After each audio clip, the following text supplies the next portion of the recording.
Welcome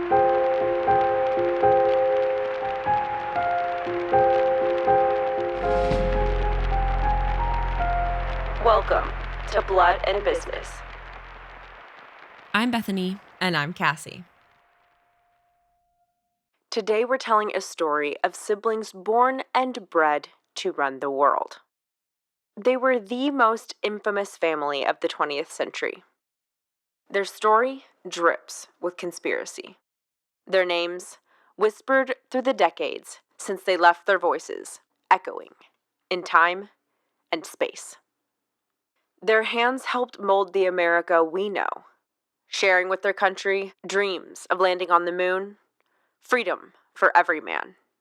And by example, they inspired generations to reach the highest heights. They played with fire, and only a few survived. Their words ring through our history books, their pretty faces on our television screens, and their signature will forever be stamped on our national identity. They stood in the trenches. We stood beside them. They flashed their diamonds. We flashed our cameras. They had their fun, and we saluted them. They were good, they were evil, they were human. They are the Kennedy siblings. This is the story of an underestimated hero. A frail kid who just didn't have it. He woke every morning with a determination no one recognized and carved away at himself, day after day, until he became the man who proved everyone wrong. It was paramount for each of the Kennedy siblings to find a career that was vital within society. No sibling podcasters here. And especially for the boys because they carried the family name. Remember, reputation is king. And this is why Joe Kennedy did not want any of his boys to be businessmen, because it could really only be detrimental to the public perception of the Kennedys. You see, it was doubtful that any of them would really be able to outperform Joe Sr. in business. And even if they did, people would probably just think it was Joe pulling the strings and making decisions behind the scenes. Like we said, not helpful. Plus, why go into business? Like we've discussed in our family meeting episodes, the Kennedys didn't do things without purpose. And what purpose would there be in having any more money? And Beth, do you remember why Joe picked finance as a career in the first place? Yeah, didn't he hear it was the most powerful career in America? Precisely. But that was Joseph P. Kennedy Sr.'s America. This America, the America of his children, politicians would reign. Joe thought that his dad's career and Honey Fitz's career were cute on the local level. But he believed that the Great Depression changed America, and instead of being dominated by business, the government was going to be the most powerful entity in the country moving forward. And the Kennedys were going to be in control. It sounds so power hungry, and it was. But the Kennedys did also have a huge desire to contribute, to actually help others. They wanted the power, and they wanted to do something with it. And to add to the pressure, Jack also felt that everyone was counting on him to carry his brother's legacy. In August 1946, Jack's former headmaster, George St. John, wrote to Rose and said, quote, "See, Jack never forgets he must live Joe's life as well as his own." And later that month, Joe Sr. wrote to a friend, quote, "Jack is very thin, but is becoming quite active in the political life of Massachusetts. It wouldn't surprise me to see him go into public life to take Joe's place." But Jack was not just going into politics because Joe Jr. left a void. His brother's death burdened him with a, quote, "unnamed responsibility to his family," he wrote to Lem. But he was also still the rebellious punk that craved independence and autonomy. Joe Sr. wasn't even sure that Jack was cut out for the job. He said, looking back, that his oldest son, quote, "used to talk about being president someday, and a lot of smart people thought he would make it. He was altogether different from Jack, more dynamic, more social, and easygoing. Jack, in those days back there, when he was getting out of college, was rather shy, withdrawn, and quiet. His mother and I could not picture him as a politician. We were sure he'd be a teacher or a writer. Now, Jack wasn't going so far as to say he would be able to be president, like everyone thought of Joe Jr. But if he was going to dedicate his life to politics, he wasn't just going to settle for mayor of Boston like his grandpa Honey Fitz. So he decided he would be the first Kennedy to become a congressman. I grabbed a little interview from somebody who knew Jack at the beginning of his political career to kind of explain what he was like. This is an interview with Mark Dalton for the JFK Library, August 4th, 1964, Boston, Massachusetts. Martin, the interviewer, asks, Now, what type of a campaigner would you say Jack was? Was he shy? Was he introverted when he started out? Dalton. Yes, he was. There's no doubt about that. He did not seem, and this is true, to be built for politics in the sense of being the easygoing, affable person. He was extremely drawn and thin. You know, there's no question about that from a physical standpoint. Yet, deep down, he was an aggressive person. But he was always shy. He drove himself into this. And as a worker and as a campaigner, he went day and night and forced himself to meet people. It must have been a tremendous effort of will. This same quality came out later, all through his career.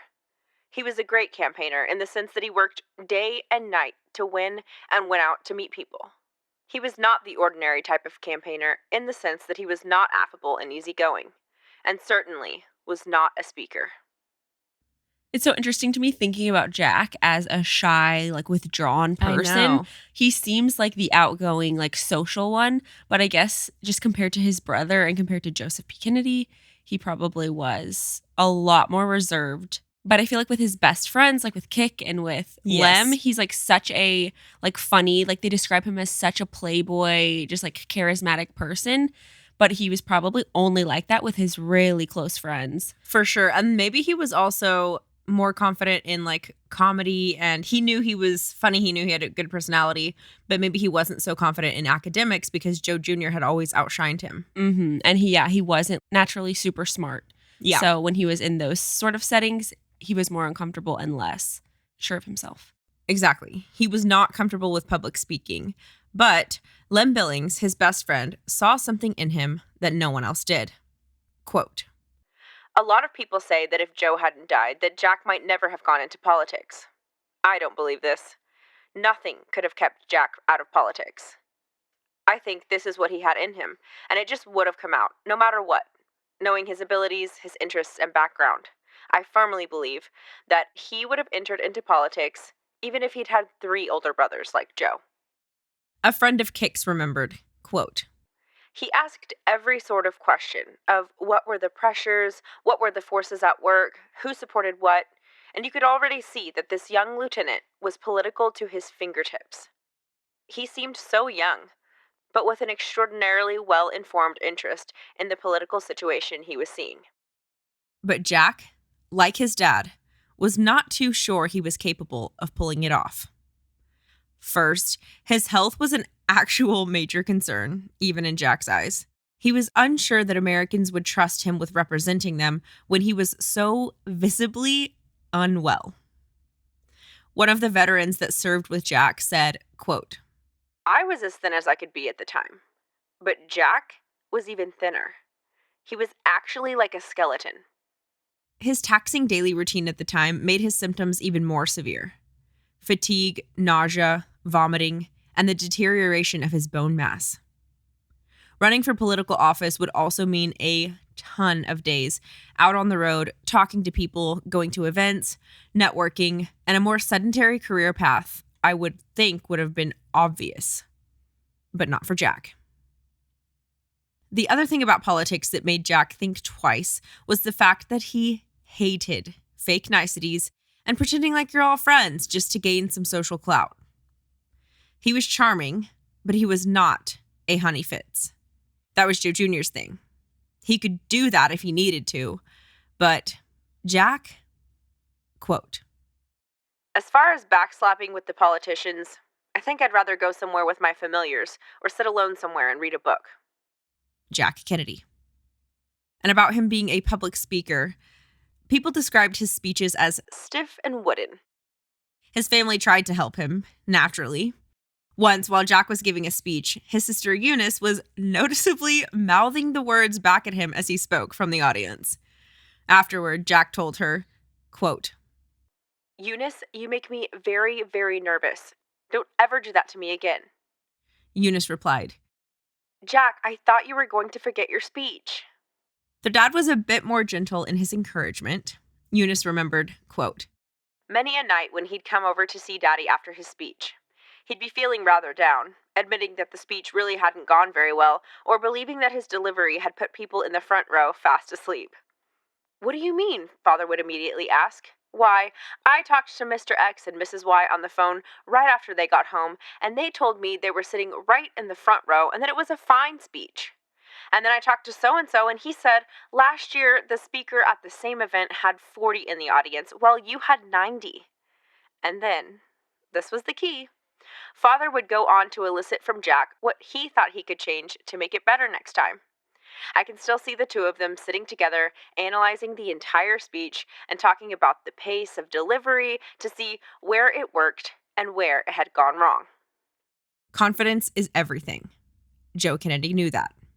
It's moments like this that make me so confused about Joe's motives. I can't decide how much of his motivation came from wanting power and being sort of like narcissistic versus how much he just was such a good dad, cared about his kids, and wanted them to go off and contribute to society in an exceptional way. Also, I'm just tired. I'm tired just listening to you talk about that. Wait, okay? It's like college, but never end, like forever. You're just in studying. You have to actually want to be a better speaker because, like you said, he is working on his evenings and his weekends. And it's just so much extra added effort that he doesn't need to be doing. No. And he's not getting paid for either, really. No, he could literally just go get a different job. Yeah, like a better paying job. Well, he probably wasn't getting paid at all. I mean, at this point, he's not elected to anything. Oh, yeah, I forgot about that. And the last real problem that Jack Kennedy had was his lifestyle. No one was quite confident that he could discipline himself enough to keep it all together. One critic wrote to him, quote, You must organize yourself first and your campaign second. A bank official wrote to him, quote, You cannot run a campaign for Congress on a fraternity brotherhood basis. I was shocked this AM when you answered the phone. Our original meeting was for 10 o'clock, and you moved it up to 11 o'clock. Okay. At 11:45 I called you. In business and politics, we have to break many dates, but we always promptly call and say we cannot be on time or we cannot keep the appointment. In this case, it was not important, but in others, you will lose contact and friends. While Jack was trying to figure out if he wanted to go into politics for real or not, Joe Sr. was hard at work setting the scene. Quote, I just called people. I got in touch with people I knew. I have a lot of contacts. I've been in politics in Massachusetts since I was 10. Not everybody was excited about a Kennedy running for office, though. One newspaper, the East Boston Leader, was unamused and published this. Congress seat for sale. No experience necessary. Applicant must live in New York or Florida. Only millionaires need apply. And it is pretty freaking impressive that he was eventually able to pull it off because he's a Harvard graduate, part of one of the wealthiest families in America, and trying to win an election in Boston, a city full of blue-collar workers, and I don't think he even lived there full time. These are truck drivers, fishermen, waitresses. What the heck does Jack Kennedy know about what they need? But according to one of Jack's supporters, quote, Compared to the Boston Irish politicians we grew up with, Jack Kennedy was like a breath of spring. He never said to anybody, "How's mother? Tell her I said hello." He never even went to a wake unless he knew the deceased personally. Jack was authentic. For a politician, he was one of a kind. And he really took the whole idea of address the elephant in the room and ran with it. Once at a debate, Jack said, quote, I seem to be the only person here tonight who didn't come up the hard way. All of the other politicians had much more humble beginnings and would have fit in naturally in a way that Jack just didn't. So he faced it. Jack laced up his boots and started hitting the streets. He was out of bed by 6:15 to 6:30 in the morning and out on the street by 7. He went to saloons, barbershops, pool halls, restaurants. He talked to men and women, waitresses, cab drivers, postmen. He went to the factories and the docks. He stood on street corners. He would even get on the trolley and just ride it back and forth, walking the aisles, shaking people's hands, and introducing himself. This is a lot for a perfectly healthy person. But Jack was not a healthy person. Once he got back from the war, the doctors eventually diagnosed him with Addison's disease, which means that your body isn't producing enough hormones like cortisol, and so it makes your whole body really, really weak. He also had an ulcer and osteoporosis, and the steroids he was taking were causing the bones in his spine to wear away and shrink over time. He was a mess. People started noticing that he had bulging eyes and either a pale gray or yellow complexion, depending on the day, and a limp that was becoming harder and harder to disguise. On normal days, he wore a canvas-covered steel back brace every day. But to get through these long days on his feet during his campaign, he would add an ace bandage wrapped in a figure 8 through his legs and around his hips to try to give his back more support. And just to further paint the picture of the level of pain and struggle. On these campaign days, he would climb up and down, flights and flights of apartment stairs to knock on all the doors and shake all the hands because he is Jack Kennedy. He wouldn't dream of sticking to the street corners, lakes, and rivers that he's used to. Sorry, I had to. So he literally had to grab his knee with 2 hands, swing one leg up to the step in front of him, then grab the handrail, hoist himself up with his upper body strength, then grab the other leg, swing that leg up onto the next step, grab the handrail, hoist himself up, pull the other leg, all the way up, flights and flights of stairs that he didn't technically need to be climbing. And you know what his dad said? Quote, "I would have given odds of 5,000 to 1 that this thing we are seeing could never have happened. I never thought Jack had it in him."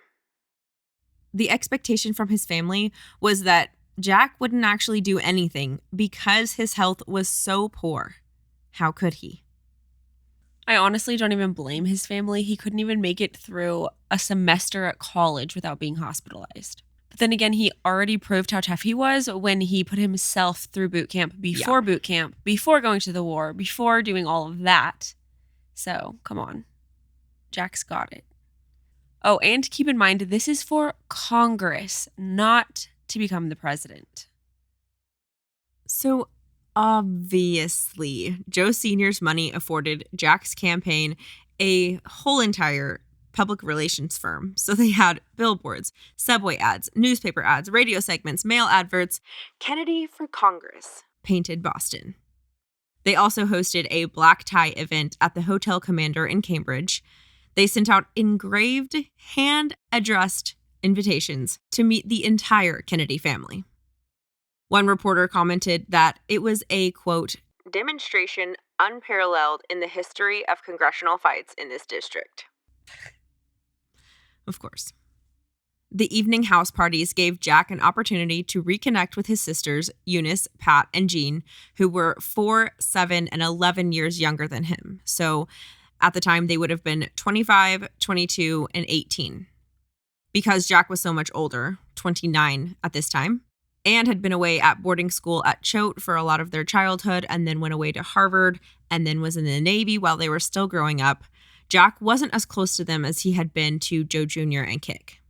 And at this time, Bobby was 21 and Ted was only 14, so they weren't very close to Jack up until this point either. The boys weren't as involved in the evening house parties as their sisters, but Jack's political career would eventually give them the opportunity to become much closer as well. All the hard work and family efforts paid off, and Jack won his seat in the House of Representatives. But we know the Kennedys. Congress was a celebration for sure, but it wasn't that big of a deal. it was only the beginning. The Kennedys were always running for the next job. The 1946 campaign PR director said, I think from the time he was elected to Congress, he had no thought but to go to the Senate as fast as he could. Arthur Kroc.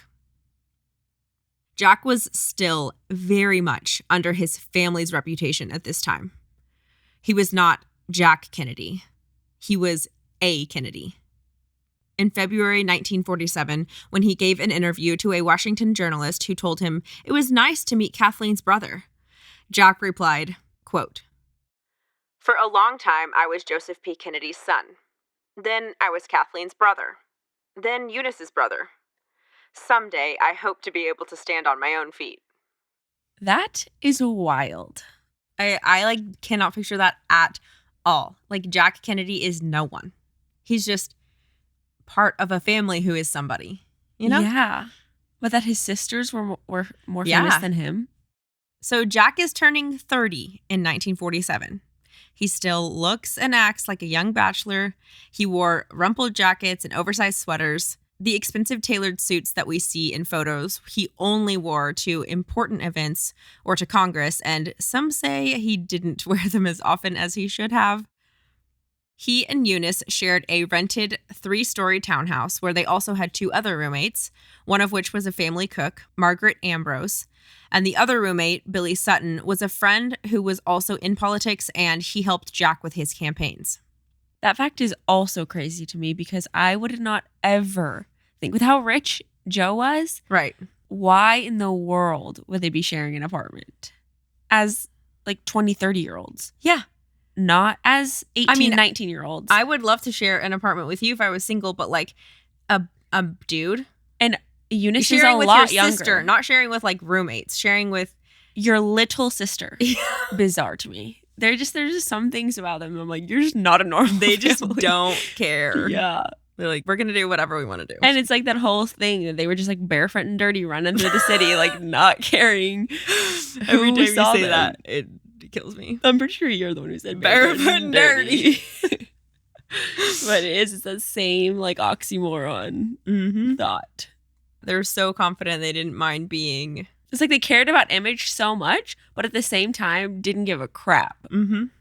Sutton, one of the roommates, recalled, quote, People were always coming and going, like a Hollywood hotel. The ambassador, Rose, Lem Billings, Torby, anybody who came to Washington. You never knew who the hell was going to be there. But you got used to it. Because of this, Jack had few close friends. With how close he was with his entire family, plus his best friend, Lem Billings, he didn't need much else. He was very social. He would go out and had lots of acquaintances, but he didn't have many other intimate relationships. Okay, since everyone seems like they are loving our Enneagram talk, I'm just going to interject here and say that Cassie and I think that Jack is a 7 wing 6. So a 6 is a loyalist, and that's where he gets his more like shy, reserved, his like core inner group circle of people. Yeah. He's like diehard for, and then other people he's very skeptical. And then the 7 in him is like the kind of like wilder side, just like here to have a good time. Right. All the frumpy clothes, the messy room, all of that is very 7 behavior. Quote, Jack liked girls. a fellow congressman remembered. What did we say about he's here to have fun? Jack liked girls and girls liked him. He just had a great way with women. He was such a warm, lovable guy. He was a sweet fella. A really sweet fella. Most of Jack's love affairs were one-night stands with airline stewardesses and secretaries. Some people believed that he was a narcissist and that his endless conquests were a cry for help, an attempt to feel something. I'd say it's likely that his mother's detachment and his dad's narcissistic tendencies were the source of this behavior. It's confusing because they were both so involved in the kids' lives, but it seems like both of them at times would have tendencies to be emotionally unavailable, with the whole not even freaking telling each other when things went wrong as to not ruin part of their trip. Now, tell me if this is not a freaking deja vu trip or if this is a deja vu trip.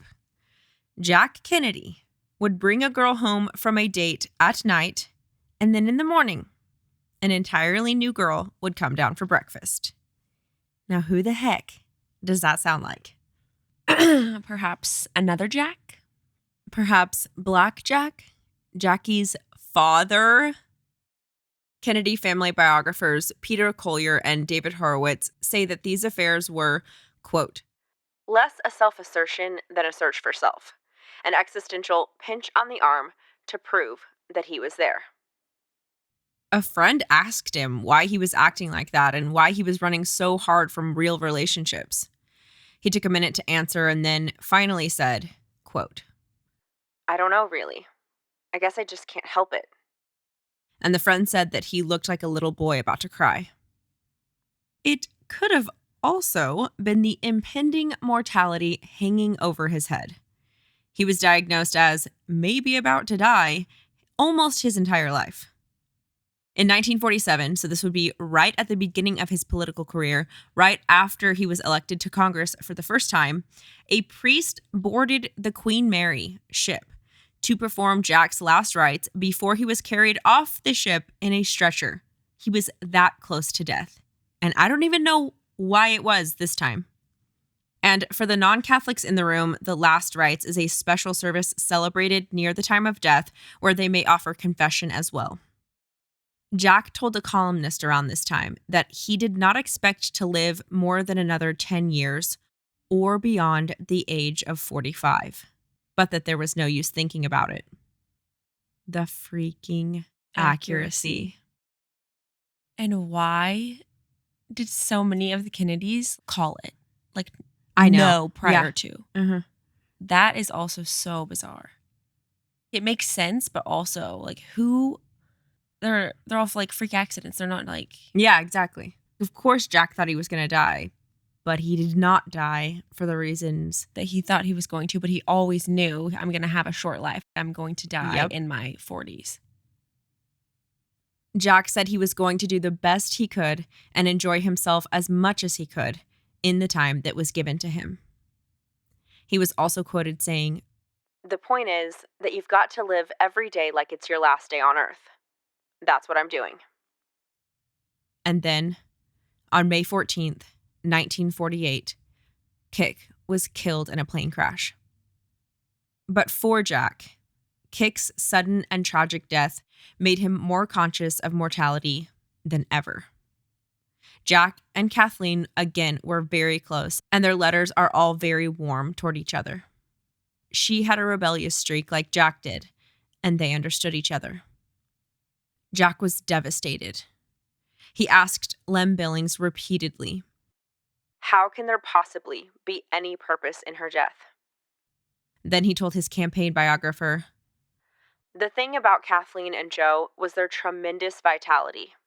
Everything was moving in their direction. That's what made it so unfortunate.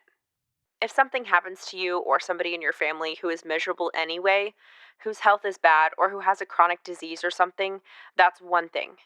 But for someone who is living at their peak, then to get cut off, that's the shock.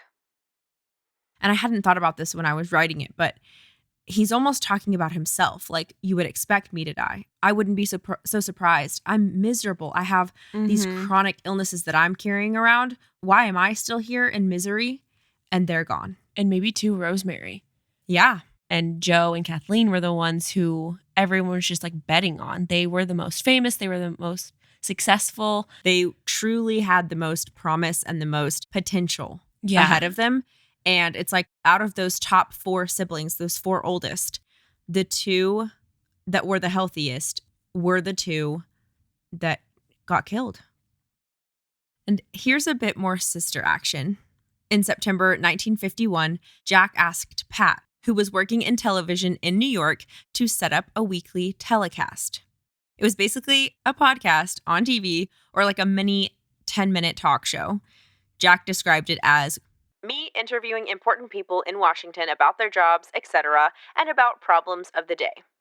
Which actually sounds a lot like Jackie's journalist job in DC right out of college. Yeah. She would like go around the city and ask different people, construction workers and politicians, just random people around town, businessmen. she would ask them about like their daily routine or like how they got into their career or whatever. But she also, remember that one time she asked somebody about Marilyn Monroe, something about would they have an affair with her or something? And Something it was like, weird that we were like, what the heck? what the heck? And then also Like a little bit of foreshadowing. foreshadowing. Yeah.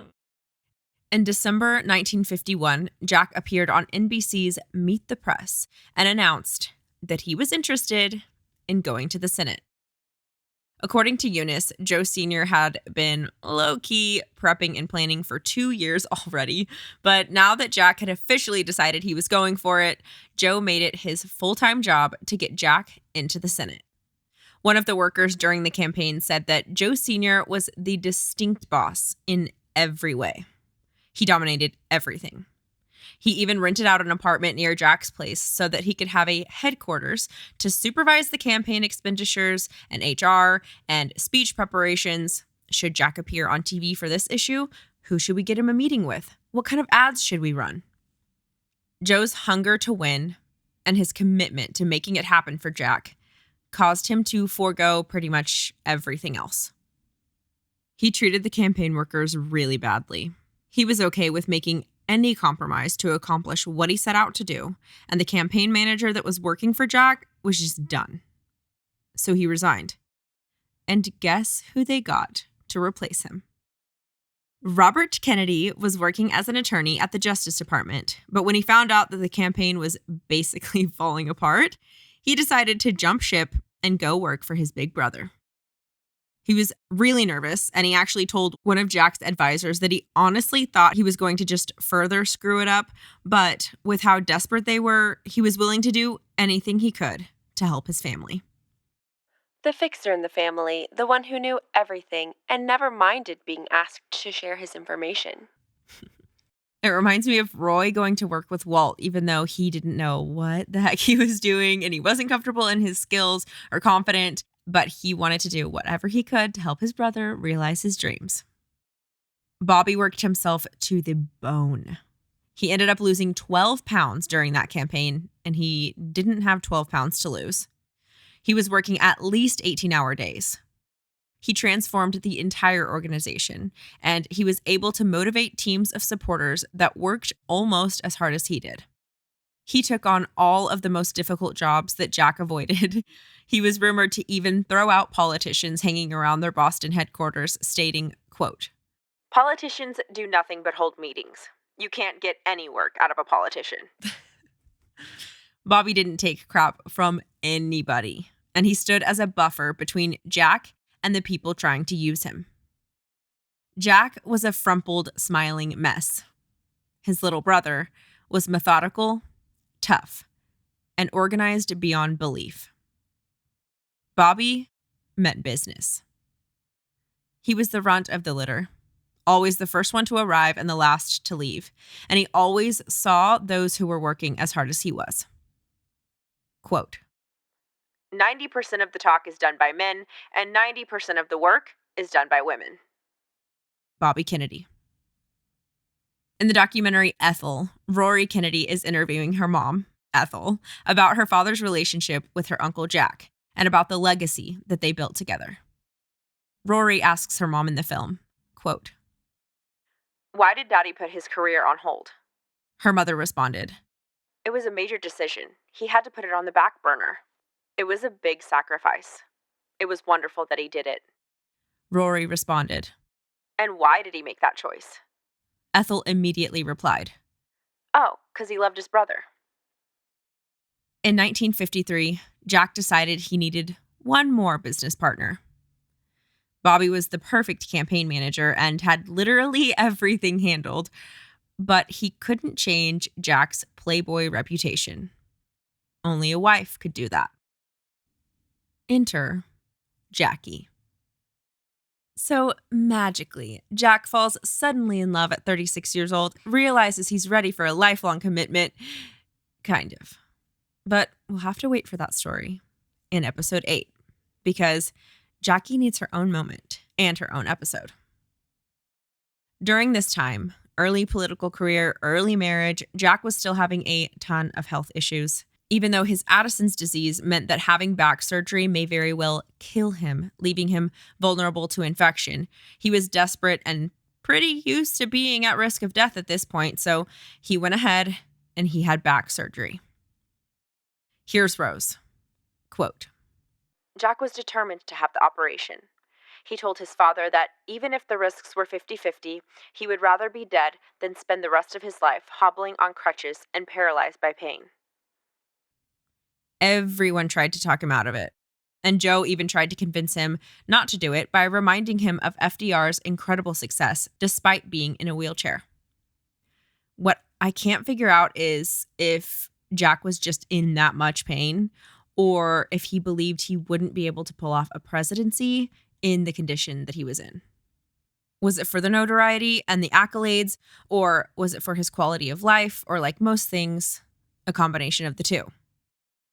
Whatever the case, Jack was having the surgery. Doctors believe that the original cause of Jack's back pain was a football injury from his time at Harvard. Maybe he should have listened to his big brother. After the initial damage, it was definitely exacerbated by the whole swimming for hours with a life jacket string in his mouth, dragging a fellow soldier behind him, probably also by campaigning on his feet all day, every day for months at a time, and never really giving his body time to rest and recover. The first time Jack went under the knife for his back pain was in June 1944. Quote, I think the doc should have read just one more book before picking up the saw, Jack said after the surgery. Obviously, it didn't go super well. Jack's chronic pain came back just 6 weeks after the operation, and now that he had already had surgery and altered his back, he was locked in to battling the pain with medications, daily treatments, and correctional surgeries for the rest of his life. Ugh. Jack's second back surgery was shockingly actually not until a decade later in 1954, and it was a small success. Definitely better than the first one. It obviously didn't fix his back issues, but it did improve them. The issue was that it almost killed him instead. He ended up with a UTI from the operation, slipped into a coma, and yet again, a priest was called to administer the last rites. Those who were there say that Joe Sr. was weeping in front of everyone. Rose said that his entire body was shaking with anger and misery. He had to have just purely loved his kids because he seems a bit out of control. Like when Joe died, and I mean, even when they were really, really little kids and he had no idea that they were going to be able to do anything, he was literally praying to God and pleading. And it's that desperate moment that it always comes up when it comes to his kids. Yes, it's always with his kids. And whenever Gloria Swanson tried to say something about Rosemary's Care, that was the one and only time that she ever saw his anger. But again, the losing the control, whether it's crying or anger, it's always around his kids. So it took Jack 2 months to recover from the infection. And then even then, his doctors couldn't promise that he would ever walk again. The Kennedys opted to once again move Jack down to Florida to their winter home to recover in the warmer weather. He was still doing so badly that he ended up having to have another surgery in February. And then he didn't get back home to Washington, D.C. until May. And he had the original surgery in October. So he ended up being away from home for more than half a year. While he's serving as congressman? Exactly. And his absence from DC was impossible to play off. After 6 months, it's just like, okay, where did you go? There needs to be an explanation. Right. So against Joe Sr.'s better judgment, they had to just acknowledge Jack's health issues. Joe Sr. was worried that the American public would no longer trust in Jack's ability to lead the people or even show up for work with enough capacity to get the job done. But news of how badly Jack was struggling with his health actually ended up having the opposite effect that they expected. Instead of Jack looking too weak and sick to be able to hold a high public office, Americans saw him as strong and courageous for fighting through such a severe health condition. A man with no excuses. And we know now just how Jack was able to do it. Determination, a sense of greater purpose, the legacy of his brother in his heart, and methamphetamine. Bobby was certainly alarmed and very concerned, per usual, and rightfully so. He confronted Jack and asked him, "What are you doing? Do you even know what is in this stuff?" Bobby may have also picked up a lack of blind trust in doctors after 1941, maybe. Jack responded to his little brother, quote, "I don't care if it's dog piss. It makes me feel better." He was always sure to get big injections before big meetings and appearances to deal with the pain and convey the right image. Only Jackie and Bobby knew about the injections. Also, just for clarity, he was not snorting or smoking it. It was administered by a nurse or a doctor through an injection for pain management and vitality. Shooting meth is only the most addictive way to administer it and gives the most intense high, so no reason to be alarmed. I'm being funny because of how ridiculous it is. It is not funny.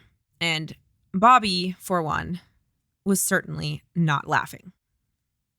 In December of 1956, Bobby and Joe Sr. got into the biggest fight they ever had. Apparently, Bobby had agreed to look into labor racketeering, and Joe had quite the problem with that. While Bobby was serving on the Senate's Investigations Committee and then again at the family Christmas in Hyannisport, Joe attacked him and told him that he was jeopardizing Jack's labor support and, in turn, his chance for ever becoming president. Bobby didn't budge at all. He knew it was too good of an opportunity. We think that Bobby was most likely an Enneagram 1, probably Wing 2, because he was highly motivated by justice and by morals. And so for him, the investigation was a chance to extinguish a lot of the corruption that had run rampant in unions at the time. Remember in the Disney Brothers, we mentioned Walt's run-in with union workers and the fact that a lot of the unions at the time were actually run by the mafia. Well, you also may have heard of a guy named Jimmy Hoffa. He was a bad freaking dude. Hoffa had huge political power and was also cashing in on these unions via violence, via the mafia. The Kennedys are famous for taking this dude down. Bobby told a friend in the middle of his fight against these corrupt labor unions, quote, "If the investigation flops, it will hurt Jack in 1958 and in 1960 too. A lot of people think he's the Kennedy running the investigation, not me. As far as the public is concerned, one Kennedy is the same as another Kennedy." Meaning he knew just what he was doing and the effect it could have on Jack's chance to run for president. Which means Jack knew too. And he got it. Against lots of counsel, Bobby and Jack both believed that their involvement in an investigation like this would have more political benefit than risk. And they were right. Whether they succeeded in their investigation and conviction of the corrupted leaders or not, it would tie Jack's name to a moral cause. It also painted a beautiful, black and white, good versus evil picture with the Kennedys on the good side and the corrupt mafia boss politicians on the other side, namely Dave Beck and Jimmy Hoffa. Besides, any press is good press, right? Cornelius Neil Gallagher worked closely with the Kennedys, and he remembered this from Bobby, quote, "Never mind what the law says. Just find a way to get him." Somebody also in the Bobby for President documentary said, Oh, yeah. if Bobby didn't have somebody to put in jail, he would have put Rose in jail. AKA his mom. Like someone was going down for this. Somebody's got to answer. There's a lot of evil in the world.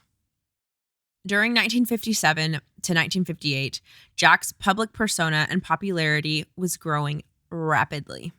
He became a new breed of politician, the celebrity politician, known just as well for his good looks and charm as for his political opinions and accomplishments.